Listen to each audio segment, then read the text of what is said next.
And welcome to another edition of the Curses and Champions podcast, an exclusive podcast of the Chicago Sports Column. Alongside Darren Zaitlin, Ryan Wooden, I'm Matt Gentile, and we're back from our little mini vacay here, so we're all rested, right? Yeah. Mm-hmm. No, I'm so tired as hell. Shut up. I'm always tired. That's what happens when you hit 30.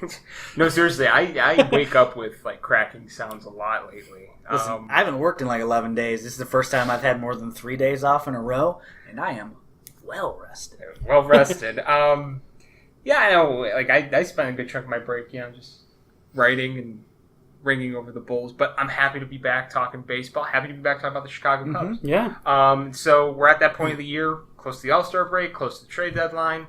And so it's kind of good to just recap everything and see what could happen going forward here. So got some All-Stars. Yeah. Cubs got some All-Stars. We got Willie Contreras with his first All-Star now. Javi Baez.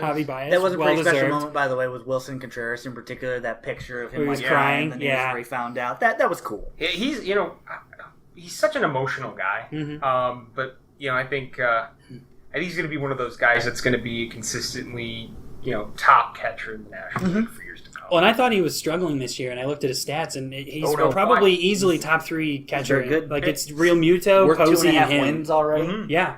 When you look and that's huge value from a catcher. And defensively, he's been really good, too. I mean, he always has the cannon of an arm to throw guys out. So, first half of the season, it's been an interesting one. I think there's been a lot of odd frustration amongst the Cubs fan base, even though so many things. They're still one of the best teams in the National League. Yeah, there's still 14 games over 500 and only 2 games out of the division at this point. And you'd think it's like doomsday, but it's actually still a good season. We're in a good time in Cubs baseball. But what's been that first half story for you? God, I mean, the first half, there's been so many stories. I think the biggest one so far has been just them battling through adversity because they've had a lot of injuries. Like Chris Bryant's been out for an extended period of time. Rizzo's been not only out for a little bit, but he's been massively struggling this year, which I think is also another big storyline. And then the starting rotation, which, they signed Darvish in the offseason, and he's pretty much been on the DL for most of the first half, and when he did pitch, he could get to the 5th inning and no further, really. Yeah, no. But Lester has had pretty much a Cy Young year this year, which has been really great for that rotation. Hendricks and Q both have had their struggles, but it looks like they're turning around in this Giants series, which is good to see. And then Tyler Chatwood just walked me. Yeah, I mean, Tyler Chatwood, there's a lot of issues I have there. I think, for me, the big storyline, I think pitching rotation's an interesting one. I think with the lineup, there's always going to be ups and downs with that lineup. This is how they are. They're a feast or famine lineup, okay? And I think they've been able to battle through the fact that Rizzo's been cold, Bryant's been, hurt, and when he was healthy before the injury, the power numbers weren't there. Yeah. Still getting on base, but the power numbers weren't there. But I think the pitching, the starting rotation has been just a big storyline. We've talked a lot about it on our past podcasts. You brought up John Lester. I think John Lester has, kind of tweaked his style a little bit. Especially I think he started a little bit last year, but you're starting to see him, really battle through games. He's the one pitcher that, Joe Madden lets get over 100 pitches sometimes. Yeah. Well, and he's using the defense because he's pitching a lot to contact because he knows he's got Russell, Baez, Rizzo, guys who could win Gold Gloves, Hayward, Almora's stout defensively. Yeah, and that's the thing. I think that's where Lester's really, definitely adjusted this season. And I think what concerns me, though, is Kyle Hendricks and Jose Quintana. I think Jose Quintana gets a lot of flack, but I think he is who he is. I think you knew who he was before you were getting him. I think too many people thought he was going to be this, elite ace-style pitcher. No. He was a controllable, 2-3 starter in a rotation. Even with the White Sox, he was never asked to be the face of that rotation. No, because Chris they still had Chris Sale at the time. So he was a 2, and at various points throughout the course of his career, he was a 3 for them. And I know Darren and I know you probably agree with me on this. That's not what we were expecting. No, not at all. And we were looking at a guy who could just come and be a controllable arm for the next 2 or 3 years, because that was the problem facing the Cubs coming into this year. So then you have struggles with Kyle Hendricks now. That's big concern. Now he did have a good outing against the Giants the other day. Yeah, pitched into the 9th. Yeah, and got those chances, but there's been some issues giving up the long ball and the walks. Yeah. Although what's been nice, though, is even though some of the starters have struggled to go deep into games, you've had a lights-out bullpen for most of the first half, which was one of the issues, well, the main issue that the Cubs had last year, especially towards October and playoff time. That bullpen has just been just crazy good. Like, Brandon Morrow's been great as a closer. Cishek has pitched, it feels like, every game. They've just been lights out this year. Yeah, I will say, when you have a bullpen that's performing like that, it does a lot to mask some of the deficiencies that you've seen in the starting pitching. Because I think when you look just solely at the numbers, particularly you can even strip away the ERA from it. You look at the walk rates, some of those other peripheral things that people like to look to try to predict what a pitcher's success rate's going to be like. Things could be much worse for the Cubs. Oh, yeah. Oh, yeah. With Tyler Chatwood's numbers in particular, you wonder when in the world things are going to balloon on him because of that ridiculous walk rate, but because the bullpen has been so successful in the instances where they've had to come and inherit runners from him and bail him out, it's masked that for him, and it has not become as as prohibitive of a factor, and it hasn't cost them a ton of ball games. Well, and Mike Montgomery has stepped up huge with Darvish being out, and I think he's actually, in my opinion, I think he's cemented the fifth starter just because of Chatwood's struggles. Yeah, that's an interesting thing I do want to bring up, and we'll probably talk about this a little bit maybe for the second half, but is that something that could happen here? Because we know, Darvish, I don't know if we can guarantee, because I feel like when you think he's about to turn that corner and come back, it doesn't happen. But, is this something where Tyler Chatwood could be relegated to long relief duty and basically just hit and never really used unless they're getting blown out? Or 80 pitches in 2 innings. So, long relief. I'm saying, like, basically you would throw Montgomery into that starting spot. Is that an actual likelihood at this point? I think he's proven himself as a starter. And actually, if you break down the numbers, he's a better starter this year than he is a reliever in terms of just ERA and just every kind of statistic, actually. I know the numbers prove it. I'm just always thinking the money sometimes always makes things difficult. Well, and I think the other thing that factors into it is different pitching out of the bullpen than it is pitching in rotation. It's not something that Tyler Chatwood's done a lot of, and so it's ultimately a matter of... He would be on your playoff roster. Well, and here's the thing. The walk rate actually stands to hurt him significantly more in that particular instance because the sample sizes are much smaller, and because his job ultimately is to come in and give them an inning of work. You wind up walking leadoff hitter when you're working a standalone 6th or 7th inning, and you've put yourself in a major problematic situation. Well, and what if you bring him in and there's already a guy on base? It's even worse. He's got to throw out of the stretch at that point, which is not something necessly that he's used to. So, although he's always got a guy on base, he's used to it now. Maybe that's why he should be used to it. And I think though, again, starting pitching has been a big part of this first half. Javi also, and Javi has been Baez, an MVP candidate. Javi Baez, right now he's probably a top MVP candidate in the National League. What is he at? 65, 66 RBI. Yeah, I know he hit a homer today, so he's got 18. One thing that I was shocked with: 17 stolen bases. That's good for 9th in the majors, and he's tied for 6th in the National League. Like, I get stolen base numbers keep coming down, but that's but it's still nice. Impressive. Like the idea of a 30-30 guy, which he is right there on the cusp in terms of projecting his numbers moving forward of being a 30-30 guy. Like, stolen bases don't have the same kind of value they do at they did in the 80s or even the 60s, 70s. You think about Lou Brock and Ricky Henderson, guys like that. He steals home though. Super aggressive. Yeah. If you steal bases successfully, there is absolutely value into it. You ultimately are stretching walks and singles into doubles and doubles into triples. That's the thing. Like, he's been caught stealing, but he really has awesome timing. Those slides are so awesome. I think that's what makes him so valuable. It's kind of weird. Like, he's got those slides down, and then defensively, he's got the tags down on slides.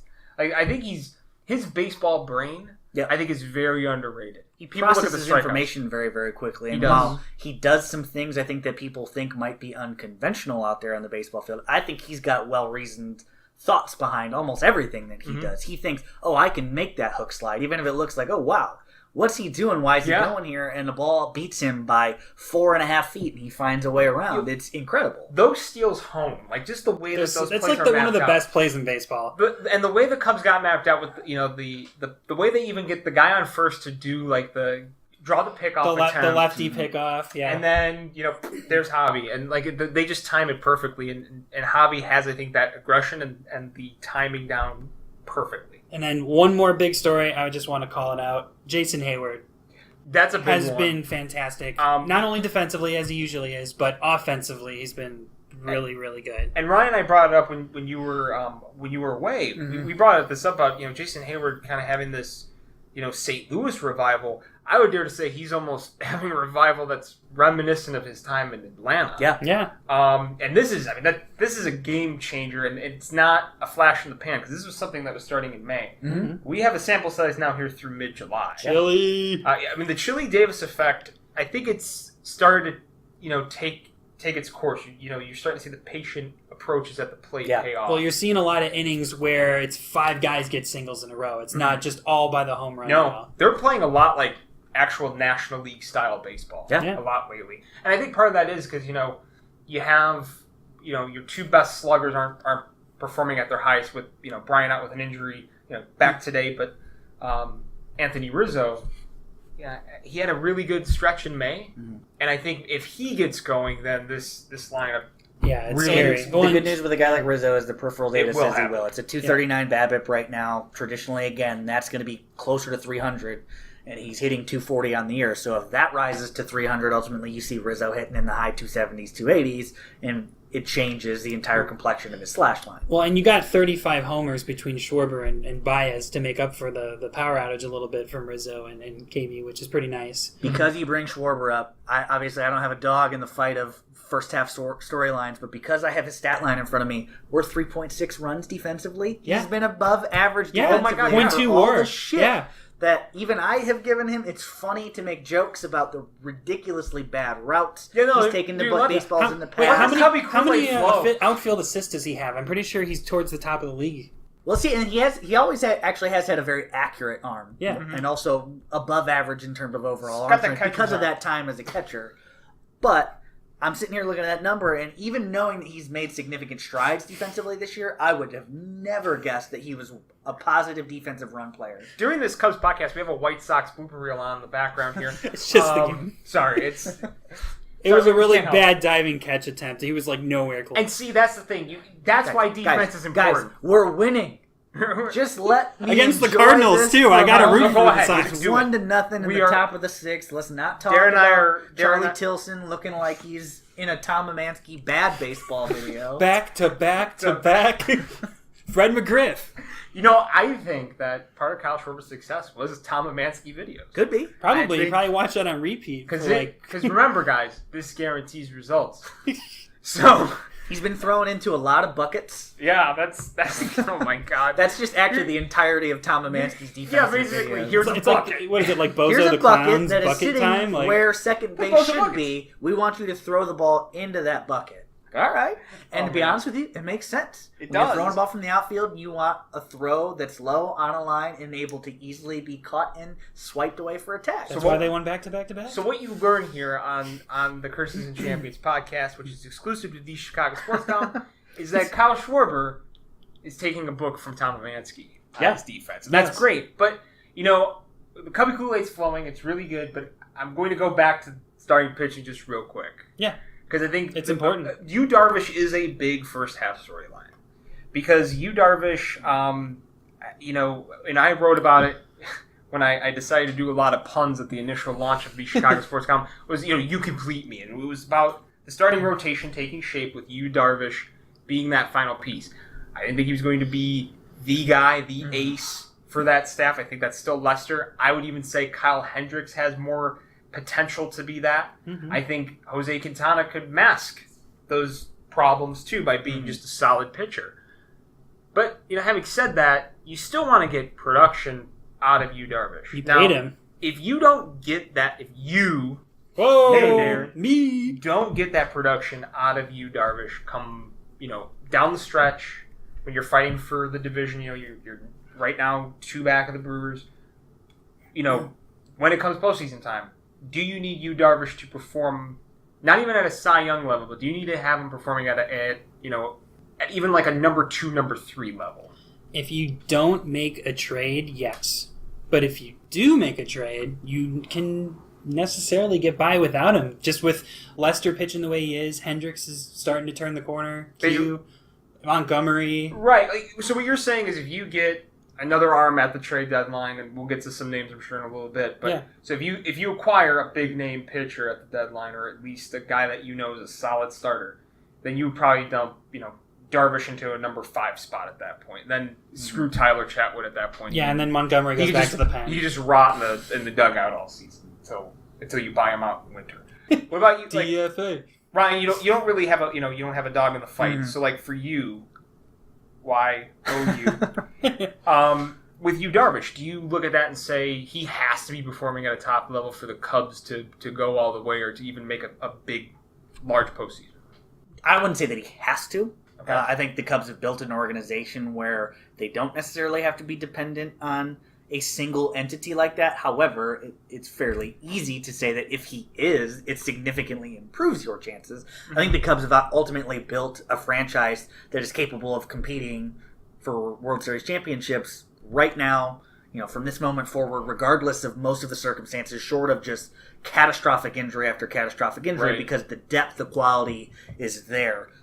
Yeah. Ultimately, though, again, if he is even just a lighter version of what he's been throughout the course of his career for the remainder of the season, it significantly improves your chances of, going out and winning the division, potentially win an overall home field advantage in the National League, and really kind of wiping out some of those things that might make you insecure come playoff time. Well, and like you were saying, the Cubs have such a good team that they can overcome that. And Tyler Chatwood, I'm pretty sure they have a winning record in Tyler Chatwood starts, and That's true. That's impressive. You think about it, even with Darvish out of it, would you rather take kind of like an iffy Darvish or Tyler Chatwood?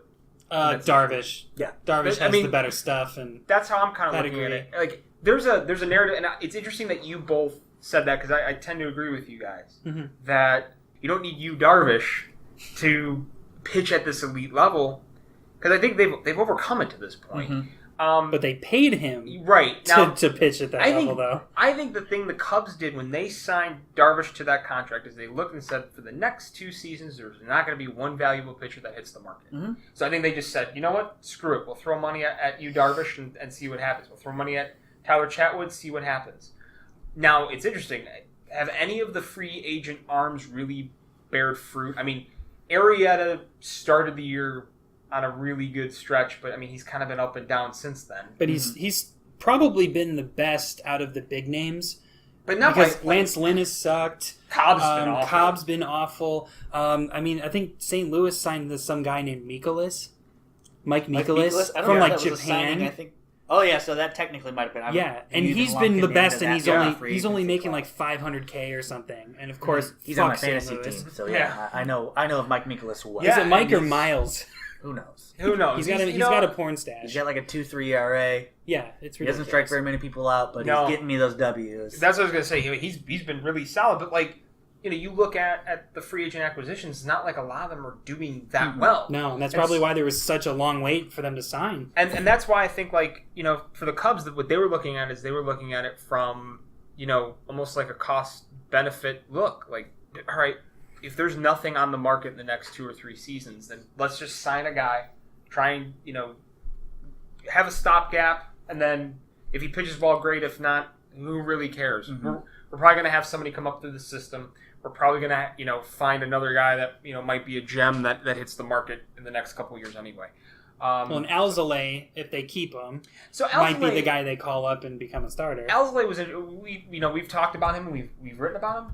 Now, his struggles might have been due to the fact that he had a lingering injury that turned out to be worse than initially thought. And I think their current position on them is that he's done. He's done. They're not...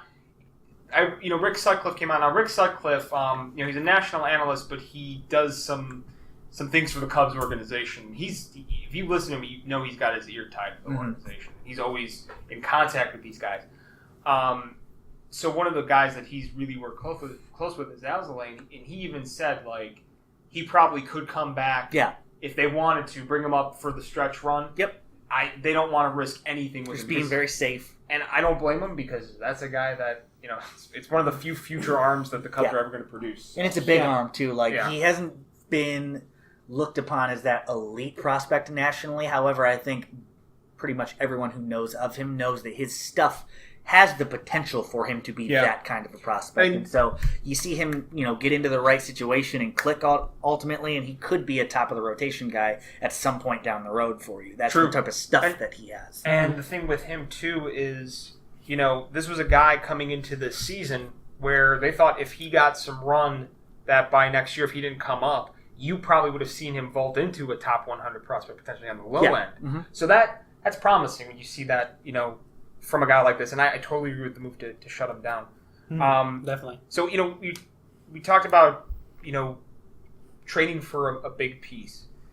There's a potential probably to acquire big arm, potentially from the Mets. You have potential Syndergaard, Jacob deGrom being traded. I wrote a piece for the Chicago Sports.com a couple weeks ago about the likelihood of that happening and how it might be a lot more realistic with deGrom given his age. Yeah. I didn't realize he was 30 years old. I thought he was until young. I did research. A late starter. He was. Because he came up in 2015. Yeah. Because I remember him pitching against the Cubs. I remember him in the All-Star game because it was this big piece that Fox did about all the young guys that were playing in that All-Star game. And it was Chris Bryant, deGrom. Who is the guy that now stinks for the Dodgers or is a head case? Jock Peterson. Yeah. Oh, yeah. Jeez. So, you had all these young guys coming up, and deGrom, I just kind of threw him into that and didn't realize he was already 30. Yeah. So, if you got him, that's not going to necessarily, when it's a pitcher, now he's got 2 or 3 more years left of control, I believe. So, they're going to probably ask for a decent haul back. Yeah, he's arguably the best pitcher in baseball right now. Yes, but it's not going to be as much as you're going to have to give up for a guy like Syndergaard who hasn't even hit his prime yet. No, and it just has some of the most exciting stuff I think we've seen in decades. Yes, he's electric. Thor. Now, let me throw this out to you. Which would be more enticing? Bring in Jacob deGrom, knowing that you're getting another starting pitcher, another controllable arm, pretty affordable for the next 2 or 3 seasons, or getting the half-season rental of Manny Machado, with a potential likelihood that he could re-sign here, given that it is the Cubs, is a desirable destination. You have the Albert Almora factor, another nice piece to add in the lineup. What entices you more? deGrom. Yeah, short of the guarantee that Manny Machado were going to sign, I would want the arm. And you could still make the argument that the arm would be of more value because you get into a scenario where let's take some liberties and assume that Jose Quintana is going to move forward and be a little bit better than what he currently is, that Kyle Hendricks is going to bounce back in a big way, that Yu Darvish could potentially bounce back in a big way. You add Jacob deGrom into that mix, and with John Lester, you've now got a playoff rotation that I got a Chubb. Can dominate. You got a Cubby Chubby. Well, think about that. You have now probably, I would argue, 1 and 2 in the NL Cy Young race. Yeah, potentially. Max Scherzer. Max Scherzer. Scherzer, so you got at least top 4, top three. That's not bad. That's a situation you would die for, and you've acquired a definitive, in my opinion, definitive ace. Well, and he's the under nice control. thing about Jacob deGrom in particular is that despite the fact that he's 30, he actually didn't start pitching until he was a junior at Stetson. So really started pitching as a 21-year-old, which is really the catalyst behind his late Not a lot of mileage. Yeah, and he had to learn how to pitch. He got drafted out of the junior year as a 9th rounder, had to spend 4 or 5 years in the Mets minor league system learning how to pitch. Yeah. And they were very, very gentle with him. They were very, very accommodating. They didn't put too much on him as he was learning how to pitch throughout that process. And now he's coming into a point where he hasn't had very many arm injuries in the 4 years that he's been around, and is a guy who can carry the ball 7-8 innings for you. And be that innings eater. He was the type of guy that I know when he started, he was kind of like, not as much as Syndergaard, but had some of that torque, that some high velocity. And what he's done is he's just said, I don't need to do that. I can go longer if I just kind of like doing what. And he's still absolutely filthy. Oh yeah. It kind of reminds me a little bit of how Verlander works, where it's kind of like I'm just gonna coast in the 2nd, 3rd, 4th inning, and then by the 5th, 6th inning, that's when I'm gonna bring out my electric stuff. Well, and I think just with everything we've said, I also think that's just better than Machado at this point because with the way Addison Russell's been performing this year, he's actually been worth more WAR than Manny Machado. Even though Machado's worth 4.4 WAR offensively, which is a really, really high number, he's been a negative 1.4 defensively at shortstop. And he has pretty much flat out said publicly that he just wants to play shortstop. Yeah, I don't understand. I get that's where he feels comfortable. But, you've been such an elite third base. He's won Gold Gloves at third base. Do it. Just suck it up, and especially if you made your bread and butter off that. I don't understand why some guys get finicky. And the other thing too, you said this. the controllable aspect is the big thing. Yeah, I mean, you can sign Machado in the offseason if you really want to. You really could. If you're the Cubs, you probably could be like, you know what? We'll take our chances if we really want Machado in this lineup. We'll go get him in the offseason, and then we can start restocking the farm system and trade a guy. And guess what? You can have deGrom and then also sign Machado, probably. Yeah. And you've got 2 years of arbitration with deGrom left. You've got 2019, 2020, 2021's the earliest you could hit. Oh, yeah, absolutely. Well, and even just with the arbitration, you'll see him go to probably $10 or $11 million this year, closer to $14, $15 million that year. That's a fucking bargain. Basically, if you were to get him now, so what, it's July 11th. If you were to trade for him at this moment, you'd have 2.5 months prorated of this year's deal, which is $7.4 million. You'd be getting the next 2.5 years for $30 million. So do you know, one of the trade scenarios that I brought up with the deGrom situation, we'll kind of get into what pieces you might consider dangling too, but I brought up that you could probably, if you wanted to, shop a guy like an Ian Happ. I know Addison Russell might be the guy that everybody wants, but I'm just saying, you could potentially throw in a Mike Montgomery into a trade. Mm-hmm. Because he's only 28. Yeah. He's 28 and he's got arbitration years left. Yeah, controllable. So he's got some... They have to get creative to create value in the first place, so that is definitely an area where they could look. Because again, obviously adding deGrom into that fixture, and now you've got 6 guys who you're looking at as starters. Someone's ultimately going to occupy his long relief spot anyways. Yeah. And so how much value is he going to have to you as a second long relief guy? Yu Darvish coming out of the pen. All right, how funny would that be? Hey, you could pitch him after the 5th then.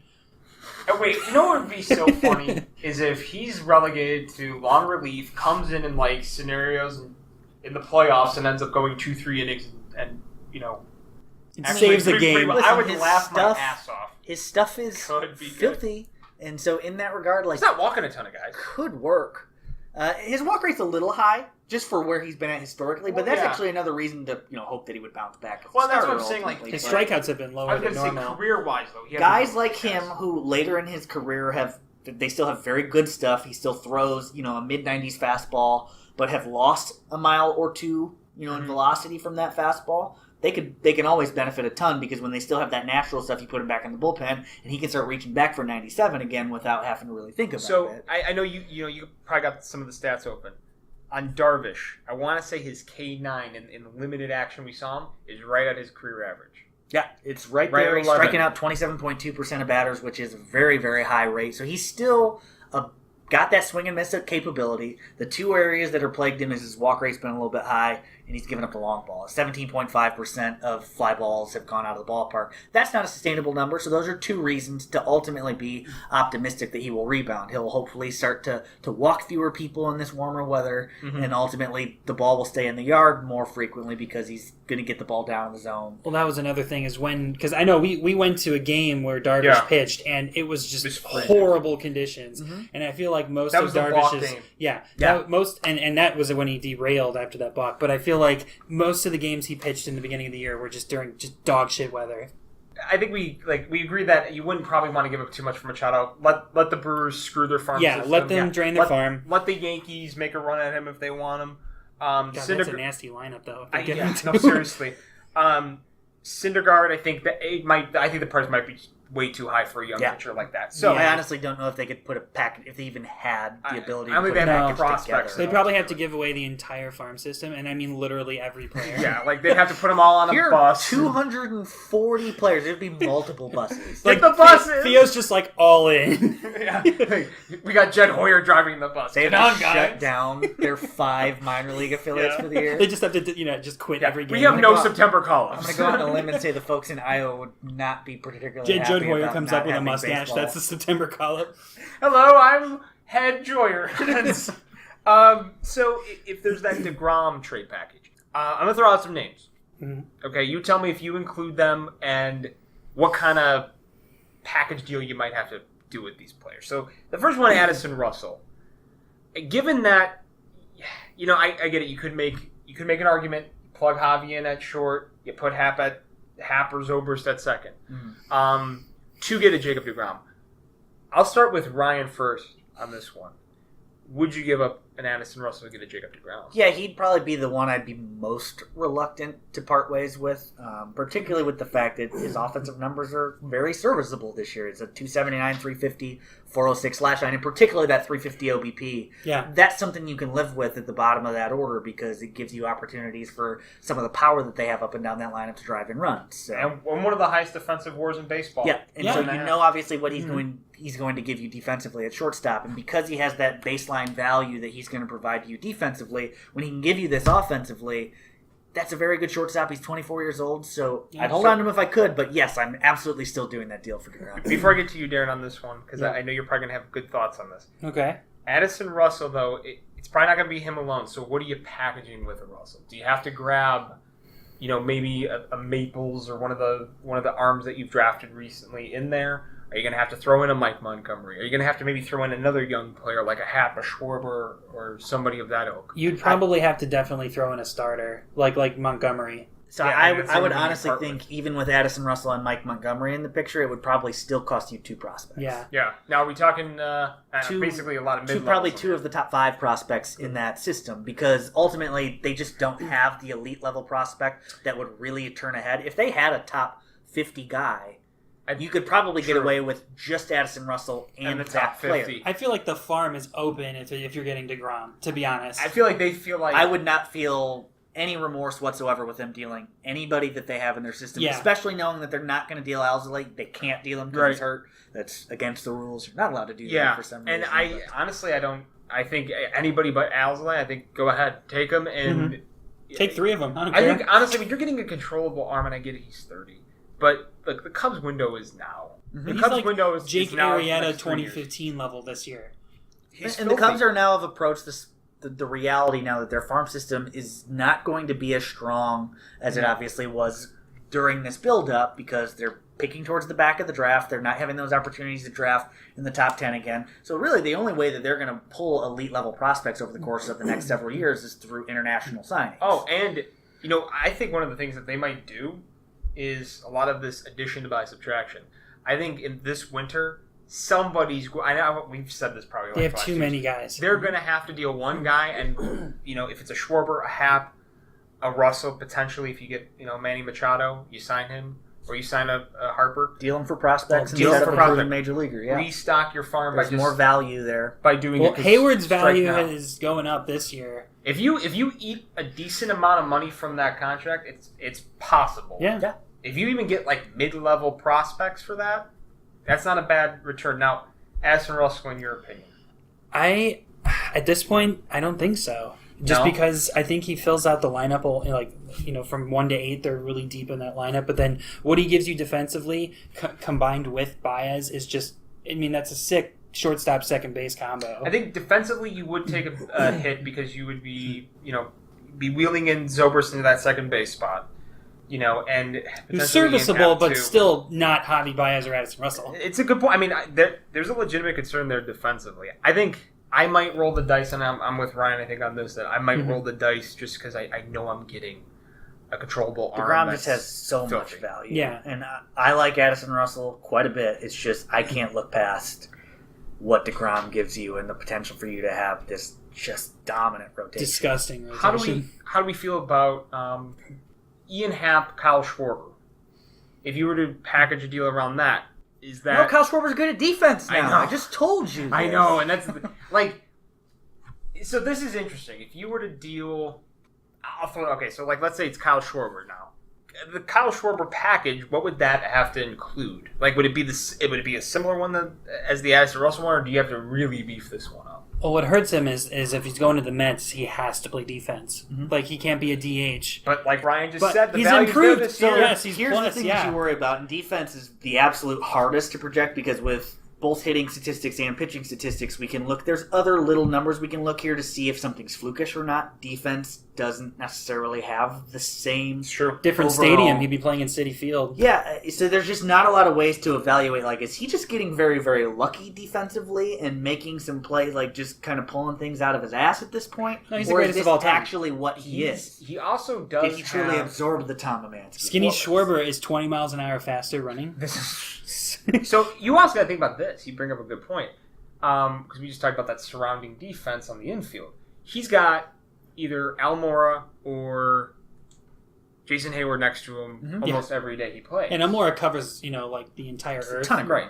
What's the joke everybody says about? But 70% of the Earth is covered by water, and the rest is covered by Albert Almora. So and Jason Hayward. You gotta factor that in too. Yeah. He doesn't have as much real estate to cover, so I think that might help him a bit. Sure. So okay, if you do that, like for you, Darren, like Happ, Schwarber, are those pieces you're willing to part? I mean, you're gonna have to part with something. Yeah. And what would you do to part with those pieces? I think I would part with Happ or Schwarber before I parted with Russell. Okay. I definitely would. Interestingly enough, though, if you looked at the Cubs stats, Ian Happ and Kyle Schwarber are 3rd and 4th on the team in OBP, in on-base percentage. Mm-hmm. And you would think, where's Anthony Rizzo? Javi Baez is having an MVP year. These guys walk and they get on base. And that's really important for this lineup because they got to flood the base paths because they're not that good with runners in scoring position. You got to wonder if they can sustain it. Because we haven't seen it. Like with Happ, I think needs to get regular at-bats. And I think he's the guy that, man, if a team really looks at him and says, we can get a lot out of this guy, and I think he could be a very solid Major League Baseball player. It's just... And they're both in their low 20s. So. Right. They still have a lot of room to grow. It's just... These three guys that we're all talking about are 25, Schwarber, Russell's 24, and Ian's 23. So they still have plenty of time to get to their primes, too. And it is... This is an interesting debate. Is it kind of crazy that in baseball, so many top 100 prospects are valued, and we're talking about 3 guys that have pretty decent sample size to this point? Yeah, and they're younger than a lot of Russell, prospects. Schwarber, yet... You couldn't make this kind of trade work. Like, you have to start throwing in those prospects. I get it because you're looking at long-term output. Yeah, it really honestly has more to do with arbitration than anything else. Again, we know that particularly with Schwarber and Russell, these guys have sample sizes of 3 years. Well, that also means that arbitration is now here. And so you're going to start going to arbiters and having them say, okay, well, now he's worth $4 or $5 million. It's the fixed value of... This guy cost me $545,000 for the course of 3 years, which is what gets people so excited about prospects. If it pans out, you get 3 years of dirt sheet performance, and if they develop into stars, you still have 4 more years of arbitration to go through, where at most you're really going to have to be paying him in the $17, $18 million range when he might be worth $40. Well, that's what's happening with Chris Bryant. Yeah. It's funny because we remember all about 2015, that storyline about, you're waiting 10 days to delay the clock on Chris Bryant, and it worked, and you have to do that. But Addison Russell, Kyle Schwarber came up that same season, and the clock was started much earlier now. Mm-hmm. So you're right. That probably definitely has a I think with Addison Russell more so than anybody, the fact that he will hit his first year of arbitration next year just changes the overall value level for him. If he were still a guy who were, say, in his second year and had a year and a half or 2 years before he was going to get to arbitration at this point, no. It becomes a lot easier to say, no, I'm not going to get rid of him. Yeah. But because you have to start paying him, and because, despite the fact that the Cubs have a ton of money, they still have to find areas where they can extract value. Yeah. They have to look to make moves like that. Absolutely. Two more guys on the Major League roster that could be nice pieces. David Bodie, Victor Caratini could be options. Yeah. Bodie's an interesting one. That name came up, and I brought this up to you the other day. I don't know if I really want this pitcher, but J.A. Happ, apparently the Blue Jays have been, scouting the minor league system.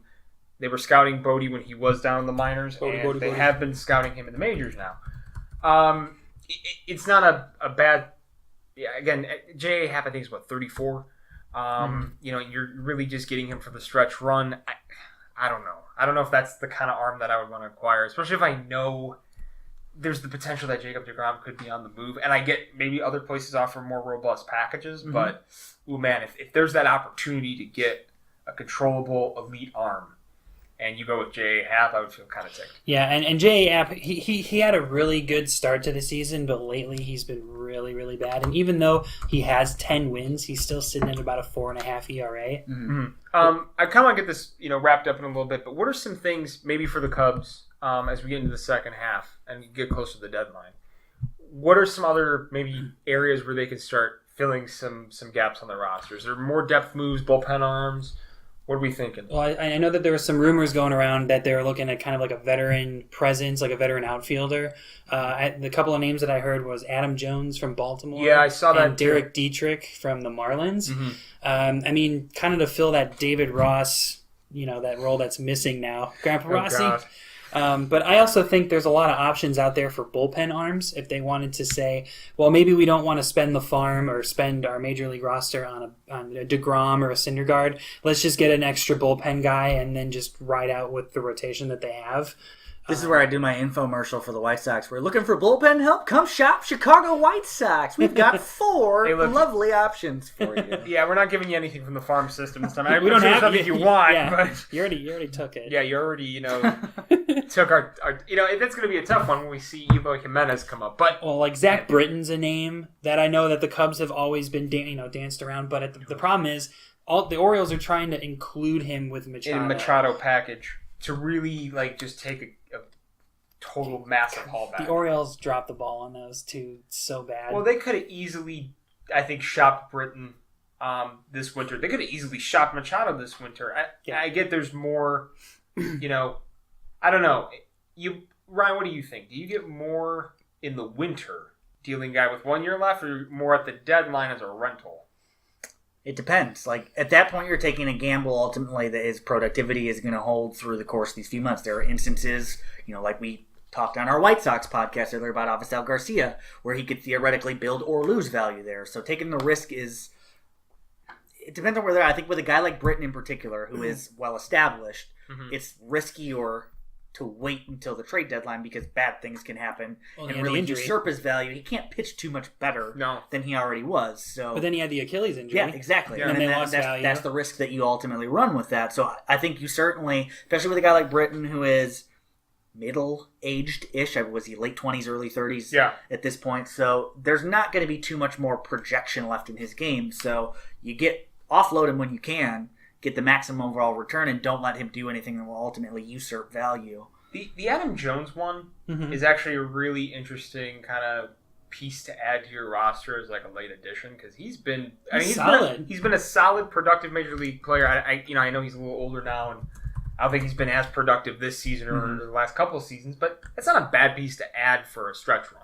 Also, always good. Baseball locker rooms love big wrestling guys. Adam Jones apparently is the biggest wrestling geek. I've heard that before. Actually, he's having a pretty good season. Oh yeah, 281, 10 homers. He's also a 5-time All-Star, 4-time Gold Glover. So that's the kind of piece if you can get him for maybe dangle some low arms in your system, or you don't have to give up a huge haul for something like that. Low on base percentage, but that would be a solid bench fourth they already have 50 outfielders. I know, but it could be a precursor that if you do make a trade, let's say if you do the deGrom trade and you maybe Schwarber's the piece or Happ is the piece, then you bring in that guy to be your depth for the playoffs.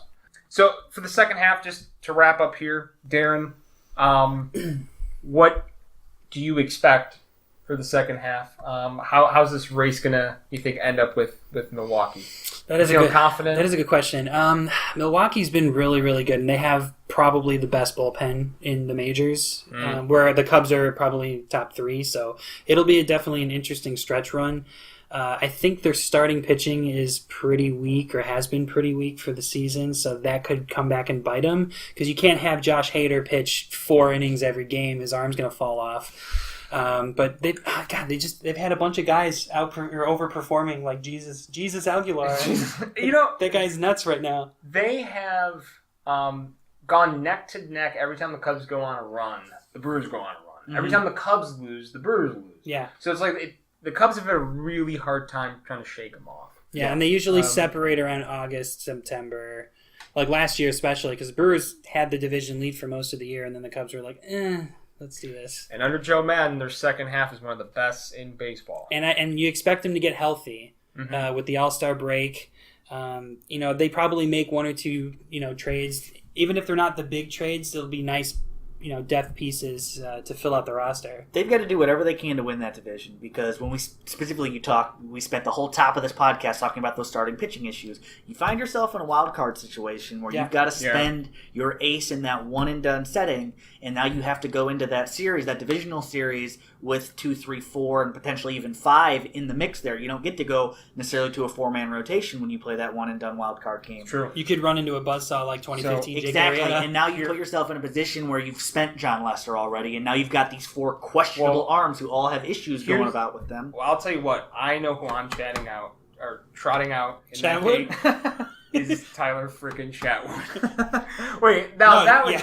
You brought up a funny... If you want to walk home... Actually, hey-o. Hey. He brought up a funny scenario. Darren brought up a funny scenario. Like, what if it was the Phillies and the Cubs in a 1-game playoff, and it was Darvish versus Jake Arrieta. Although they would have Nola pitch because he's been lights out. Oh, for sure. And John Lester would pitch in that situation. Yeah. But you never know. What if you have to... Let's say to get in. Yeah. Just to get in, you have to trot Lester out and Nola. Traditionally, what we've seen in the wild card games on both sides is that the ace is gone. You don't take anything for granted in that scenario, unless, of course, there's some sort of situation where, for whatever reason, the ace is not rested to be able to pitch. Those wild card games, you trot your number 1 out. So you do have to spend it. Because really, it's life or death at that point, in a baseball sense. Not, we're talking sports, life or death. Well, can you imagine if it was at Wrigley and Darvish got, he gave up, a first-inning homer? The fans... would just turn Darvish so fast with Jake pitching. The Phillies. All the stories we've heard about Darvish, that would go south very quickly if the whole fan base started booing him right after that. I am rooting for Darvish. I do not hate him. I want him to perform well. I mean, you have to. If you're a Cubs fan, you have to root for Darvish at this point. You can't, get crusty and pine for Jake Arrieta. He's not coming back. And every time they lose, it's not the end of the world. It's baseball. You're going to win games where you're up or lose or down by 8, and vice versa. Absolutely. God. It's going to be a lot of fun seeing what happens at the deadline. It's going to be a lot of fun with the stretch runs. So we'll have plenty of Cubs content over at the Chicago Sports Column. Just visit us at www.chicagosportscolumn.com.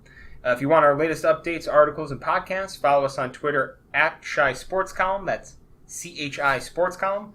Or like us on Facebook, because, of course, I always say this, we love to be liked. I need approval all the time. It's a warm and fuzzy feeling. Free Almora. He is free. That's the good news. He's free. Alongside Darren Zaitlin, Ryan Wooden, I'm Matt Gentile. Thanks for listening.